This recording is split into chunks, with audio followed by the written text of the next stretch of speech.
বন্ধুগণ, আজকে জানবো যে মোবাইলে তালাক দিলে তালাক হবে কিনা। কোনো স্বামী যদি কোনো স্ত্রীকে মোবাইলে তালাক দেয় অথবা রাগে পড়ে তালাক দেয়, তালাক হবে কিনা এই বিষয়টা আমরা জানবো। আল্লাহ রাসূল সাল্লাল্লাহু আলাইহি সাল্লাম হাদিসের মধ্যে বলেছেন, তিনটা জিনিস এমন আছে যে কোনো এরকি ঠাট্টা বা কোনো প্রকারের কোনো ওজর আপত্তি চলে না। তার মধ্যে একটা হলো যে কসম। কসম যদি কেউ খায়, সে কসমটা এরকি করে বলুক, ঠাট্টা করে বলুক, সে কসমটা তার পতিত হয়ে যাবে। এবং আরেকটা হলো বিবাহ।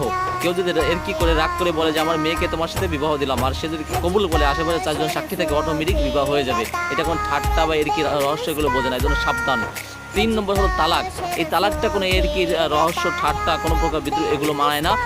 যদি কোনো স্বামী তার স্ত্রীকে মোবাইলে দিক বা যে কোনোভাবে তালাক দেয়, তালাক হয়ে যাবে। এই জন্য এটা মনে রাখবেন। তার একটা উপমা দেবো আপনাদের কাছে, যে যদি কেউ রাগের মাথায় যদি কাউকে কোপ দেয় এবং বলে যে আমি রাগের মাথায় কোপ দিছি, সে কাটবে কি কাটবে না, অবশ্যই তার শরীরে কেটে যাবে, রাগের মাথায় দিয়ে কাজ হবে। সেই তালাকও ওরকম, কেউ রাগের